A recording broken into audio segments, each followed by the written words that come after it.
दैवत छत्रपती न आमचं दैवत छत्रपती, दैवत छत्रपती न आमचं दैवत छत्रपती. शिवबाचे मावळे आम्हाला नाही कुणाची भीती, शिवबाचे मावळे आम्हाला नाही कुणाची भीती. जय जय भवानी, जय जय शिवाजी, जय जय भवानी, जय जय शिवाजी.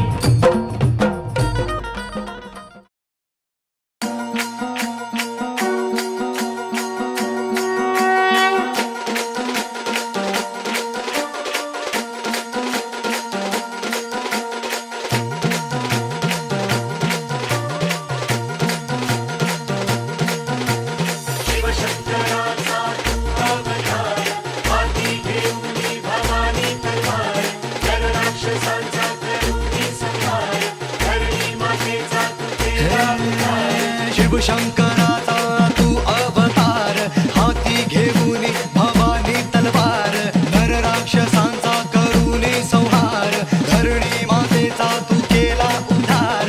जय देव जय शिवराया, आलो तवद्वारी आरती गाया. जय देव जय शिवराया, आलो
बाशी वारी जय देव जय शिवराया आलो तवद्वारी आरती गाया जय देव जय शिवराया आलो तवद्वारी आरती गाया जय देव जय शिवराया आलो तवद्वारी आरती गाया जय देव जय शिवराया आलो तवद्वारी आरती गाया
पिंपरी सांडस जिल्हा परिषद प्राथमिक शाळा कल्लकवाडी व अंगणवाडी वार्षिक स्नेहसन्मानानिमित्त आपण सर्वजण उपस्थित राहिला. प्रथमतः या शाळा व्यवस्थापन समितीचे कल्लकवाडी ग्रामस्थांचे पिंपरी सांडस ग्रामस्थांच्या वतीनं आम्हाला इथं निमंत्रण दिलं. निमंत्रण देऊन तुम्ही जो आमचा मान सन्मान केला, प्रथमतः सर्वांचे मी आभार मानतो. आणि या दरवर्षी वार्षिक स्नेहसंमेलन आपल्या गावामध्ये फक्त या कल्लकवाडीमध्येच होतात. आणि यांचं कौतुकास्पद हे कार्यक्रम या ठिकाणी भरवले जातात. पटसंख्या मोठी आहे, शिक्षण व्यवस्था चांगली आहे. सर्व पाहिलं तर सगळी व्यवस्था ह्या व्यवस्था समितीने खूप छान अशी व्यवस्था या ठिकाणी केलेली आहे. सर्व मुलांना, शिक्षकांना व सर्वांना मी शुभेच्छा देतो आणि या ठिकाणी थांबतो. केंद्र प्रमुख सन्माननीय भालचीन सर आपण उपस्थित आहात, कृपया आपण मंचावरती यायचंय.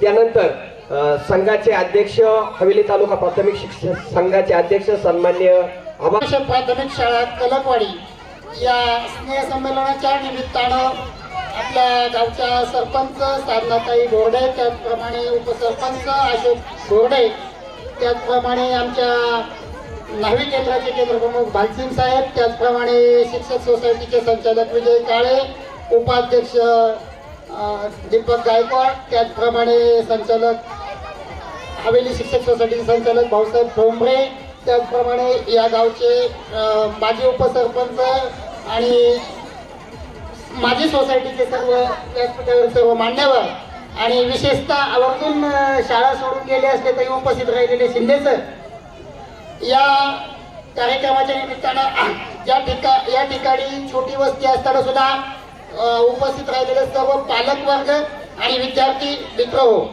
जिल्हा परिषद प्राथमिक शाळा कलकवाडी आज या ठिकाणी स्नेहसंमेलन सादर करत आहे. याचा आनंद होत आहे. विशेष म्हणजे कसं आहे की मोठ्या शाळा स्नेहसंमेलन सादर करतच असतात, इंग्लिश मीडियम आणि हायस्कूल असे कार्यक्रम करत असतात, परंतु आपली छोटी शाळा असताना आणि एवढा मोठा सुंदर कार्यक्रम आपण करतात. मी प्रथमतः या शाळेच्या मुख्याध्यापिका अश्विनी आव्हाळे कुटे, त्याचप्रमाणे त्यांचे सहकारी शिक्षक लोणारी सर आणि त्यांना साथ देणारे अंगणवाडीच्या ताई आणि आज आवर्जून उपस्थित असलेले शिंदे सर यांचं या ठिकाणी सुंदर असे नियोजन आहे. आणि आमचे शिक्षक चांगल्या पद्धतीने काम करत असतात. विद्यार्थ्यांच्या सर्वांगीण विकासासाठी, विद्यार्थ्यांच्या अभ्यासाबरोबर त्यांचा सर्वांगीण विकास व्हावा, त्यांच्या कलागुणांना वाव मिळावा या हेतूने हा कार्यक्रम करत असतात. आणि म्हणून विद्यार्थी राज्य पातळीवर, जिल्हा पातळीवर चमकत असतात. या छोट्या शाळेत अतिशय चांगल्या पद्धतीने कार्यक्रम घेऊन आपल्या विद्यार्थ्यांना चांगल्या पद्धतीची संधी देण्याचं काम हे शिक्षक या ठिकाणी करत असतात. व्यासपीठावर मान्यवरांना मी आवर्जून सांगू इच्छितो की शैक्षणिक कामाव्यतिरिक्त आम्हाला अनेक अशी कामं असतात, परंतु आपण जर पाहिलं, आम्ही आल्याला पाहिलं तर इतकी सुंदर अशी शाळा, चित्रकला आपल्या सर्वांच्या मदतीने, आपल्या पाठबळाने, म्हणजे आपलं जर पाठबळ आमच्या शिक्षकांच्या पाठीशी असेल, व्यासपीठावर मान्यवरांचं पाठबळ असेल, ग्रामस्थांचं पाठबळ असेल तर शाळा सुंदर होते आणि आपले विद्यार्थी निश्चित स्वरूपात चांगले चमकतील. मी या कार्यक्रमाच्या निमित्तानं विद्यार्थ्यांना आणि शिक्षक बंधूंना शुभेच्छा देतो आणि थांबतो. जय हिंद. वास्तविक शाळा व्यवस्थापन समितीचे माजी अध्यक्ष आमचे मित्र श्री सुखदेवराव घोरडे या ठिकाणी मानतील. या शाळेच्या नियोजनातून आज या ठिकाणी वार्षिक संमेलन सादर होत आहे. सन 2002 साली शाळा सुरू झाली आणि शाळा सुरू होत असताना अनेक जुन्या लोकांनी या शाळेसाठी सहकार्य केलं. गायकवाड कुटुंबियांनी अगदी लाख मोलाची जागा ह्या शाळेसाठी दिली. त्यांचं तर खरं धन्यवाद मानलं पाहिजे, कारण हायवेला अगदी फूट 2 फूट जागा सुद्धा आता कोणी द्यायला तयार नाही. पण 2000 साली त्या गायकवाड कुटुंबियांनी ही जागा शाळेला दिली आणि त्या ठिकाणी 2 खोल्यांचं काम झालं. आज एक खोली नादुरुस्तीसाठी आहे, त्याच्यासाठी पण प्रयत्न चालू आहे दुरुस्तीचं. तर ही शाळा 2000 साली या ठिकाणी सुरू झाली. त्या ठिकाणी 13 वर्ष आज जे सूत्रसंचालन करत आहेत ते शिंदे सर यांनी 13 वर्ष ह्या शाळेच्या या ठिकाणी काम केलं. हे काम करत असताना मी त्यांच्याबरोबर या ठिकाणी शाळेच्या व्यवस्थापन समितीमध्ये काम केलं. परंतु काम करत असताना कुठल्याही अडचणी नाही येऊ देणं, सर्व ग्रामस्थांना सल्ल्यात घेणं, सर्वांच्या विचारविनिमय करून सर्व ही आज तुम्हाला इमारत वगैरे दिसते, सर्व काही त्या पद्धतीने काम झालं. आणि आज 2025 साल आज आपण पाहत आहोत, शाळेचे रंगरूप सगळंच बदलून गेलं. हे करत असताना अगदी जुन्या लोकांचं किंवा नवीन पिढीतील कार्यकर्ते या सर्वांच्या सहकार्याने ही शाळा उभी राहिली. हे करत असताना फार मोठी आर्थिक तरतूद म्हणजे जिल्हा परिषदकडून येते, थोडीफार तटपुंजी येते, त्याच्यामध्ये तर काही खर्च भागत नाही. तुम्ही शिक्षक लोक आहात, तुम्हाला ते सर्व ज्ञात आहे. परंतु हे करत असताना दानशूर व्यक्तींनी खूप मोठं सहकार्य या शाळेसाठी केलं आणि आज त्या दानशूर व्यक्तींच्या जीवावरती शाळा उभी राहिली. जिल्हा परिषदच्या काही तुटपुंज्या निधीवरती शाळा उभी राहत नाही. परंतु हे करत असताना दानशूर व्यक्तींनी खूप मोठं सहकार्य केलं. असंच सहकार्य पुढे राहो. ग्रामपंचायत सुद्धा खूप मोठ्या प्रमाणात या शाळेला सहकार्य करत आहे आणि म्हणून सर्वांचं मी या ठिकाणी धन्यवाद मानतो. आज रोजी शाळेला असणारा जो खर्च आहे तो अनेक मोठ्या प्रमाणामध्ये आहे. त्यासाठी आपण स्नेहसंमेलन भरवतो, त्याच्यामधनं येणारा निधी आपण त्या कार्यक्रमासाठी वापरतो. आज इंग्लिश मिडियममध्ये जर आपण गेलो तर अगदी 10-20 हजार रुपये डोनेशन देऊन ते आपल्या मुलाला त्या ठिकाणी प्रवेश घेतो. परंतु प्राथमिक शाळेमध्ये तसं कुठेही दिसत नाही आणि म्हणून प्राथमिक शाळेमध्ये मुलं शिकत असताना प्रत्येक पालकाने आपल्या मुलाला यथाशक्ती काय खर्च देता येईल तो द्यावा आणि ह्या शाळेच्या उभारणीसाठी अजून आपला सर्वांचा हातभार लागेल असं सर्वांनी प्रयत्न करावा. एवढंच या कार्यक्रमाच्या निमित्ताने मी सांगू इच्छितो आणि थोड्याच वेळात कार्यक्रम सुरू होईल. खूप मेहनतीने या शिक्षकांनी सर्वांनी कार्यक्रम बसवले. सर्वांनी आपण या कार्यक्रमाचा आनंद घेतल्याशिवाय कोणीही जाऊ नये. आपल्या सर्वांना ही नम्र विनंती आहे. आणि यानंतर 2 मिनिटासाठी अशोक बोर्डे पिंपरी सांडचे विद्यमान उपसरपंच हे शुभेच्छा देतील आणि या ठिकाणी कार्यक्रमाला सुरुवात होईल. धन्यवाद. जिल्हा परिषद शाळा अंगणवाडी आणि जिल्हा परिषद शाळा आणि अंगणवाडी कल्लकवाडी यांच्या वार्षिक स्नेहसंमेलनाच्या निमित्ताने मंचावर उपस्थित पिंपरी सांडसगावच्या लोकनियुक्त सरपंच साधना नानी बोर्डे, सर्व आमचे ग्रामपंचायतचे सदस्य, त्याचप्रमाणे आजी माजी सरपंच उपसरपंच, समोर बसलेले सर्व पिंपरी सांडसगावचे ग्रामस्थ, या ठिकाणी या स्नेहसंमेलनाच्या निमित्ताने आम्हाला या ठिकाणी बोलून अतिशय चांगल्या पद्धतीने आमचा सत्कार केला. त्याबद्दल कल्लकवाडी जिल्हा परिषद शाळा आणि अंगणवाडी या दोन्ही शाळेंच्या शाळा व्यवस्थापन समिती तसेच शिक्षकांचे आभार मानतो. आणि या स्नेहसंमेलनामध्ये सहभागी झालेल्या सर्व विद्यार्थ्यांना आपली कला सादर करण्यासाठी उपस्थित सर्वांच्या वतीने खूप खूप शुभेच्छा देतो आणि या ठिकाणी थांबतो. धन्यवाद. त्याचप्रमाणे